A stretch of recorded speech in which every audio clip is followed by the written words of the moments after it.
দলীয় প্রার্থীর দুর্বলতা আর বিদ্রোহী ও স্বতন্ত্র প্রার্থীর চাপে ৭৬টি আসনে চ্যালেঞ্জের মুখে বিএনপি জোটের প্রার্থীরা। ডিবিসির অনুসন্ধানে জানা গেছে এসব আসনে বিদ্রোহীদের কাছে পরাজয়ের শঙ্কা আছে বিএনপি জোট প্রার্থীর। আবার কোথাও কোথাও বিএনপি ও বিদ্রোহী প্রার্থীর লড়াইয়ে জয়ের মালা যেতে পারে জামায়াত প্রার্থীর গলায়। শেষ মুহূর্তের নির্বাচনী প্রচারণায় এখন ব্যস্ত সময় কাটছে প্রার্থীদের। নানা চ্যালেঞ্জ ও প্রতিবন্ধকতা থাকলেও সবাই জয়ের বিষয়ে আশাবাদী। জরিপ ও মাঠের তথ্য বলছে অন্তত ৮৭টি আসনে বড় জয় পাবে বিএনপি জোট। আর এনসিপির ২টি আসন নিয়ে জামায়াতের জয়ী হবার নিশ্চিত সম্ভাবনা ১৩টি আসনে। জাতীয় পার্টি এগিয়ে ২টি আসনে, আর বাকি ১৯৫টি আসনে জয়ের জন্য করতে হবে লড়াই। এর মধ্যে অন্তত ৭০টি আসনে বিএনপির প্রতিদ্বন্দ্বী নিজ দলের বিদ্রোহী প্রার্থী। নির্বাচনের আগে দেখবেন অনেকেই ঘোষণা বিধি তারা অমুক প্রার্থীর পক্ষে কাজ করছে, এটা আমাদের নির্বাচনের কমন।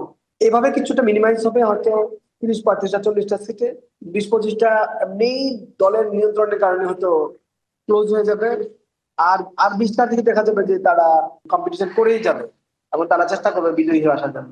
বিএনপির বিদ্রোহী প্রার্থীদের অন্যতম ব্রাহ্মণবাড়িয়া ২ আসনে ব্যারিস্টার রুমিন ফারহানা। আসনটিতে বিএনপি জোটের প্রার্থী জমিয়াতে উলামায়ের জুনায়েদ আল হাবিব। জনমত জরিপ বলছে এ আসনে জনপ্রিয়তায় এগিয়ে রুমিন ফারহানা।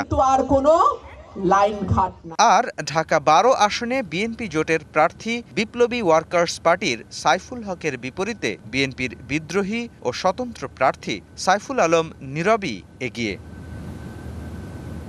পটুয়াখালী ৩ আসনে বিএনপি জোটের প্রার্থী গণ অধিকার পরিষদের নুরুল হক ও বিএনপির বিদ্রোহী প্রার্থী হাসান মামুনের জনপ্রিয়তাও সমান। আগামী নির্বাচনে আমার কাছে কেন জানে মনে হয় একটা ভালো সংখ্যাকে ৩০-৩৫টা ৪০টা লোক থাকবে যারা স্বতন্ত্র আসন থেকে বিজয়ী হয়ে আসছে। এরা কিন্তু একটা ডিটারমিনেন্ট হয়ে দাঁড়াবেন।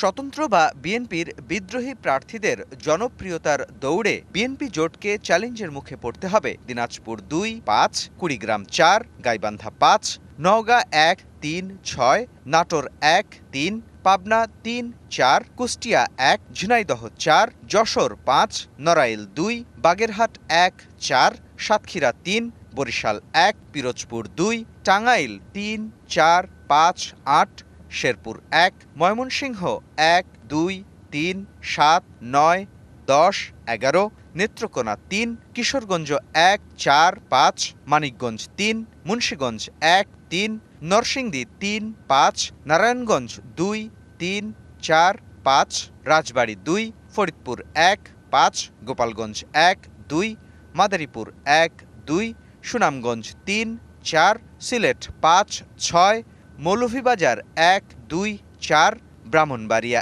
১, ৫, কুমিল্লা ২, ৭, ৯, ১০, চাঁদপুর ৪, নোয়াখালী ২, ৬, চট্টগ্রাম ১৬, খাগড়াছড়ি ও রাঙামাটি আসনে। মুস্তাফা মাহবুব, ডিবিসি নিউজ, ঢাকা।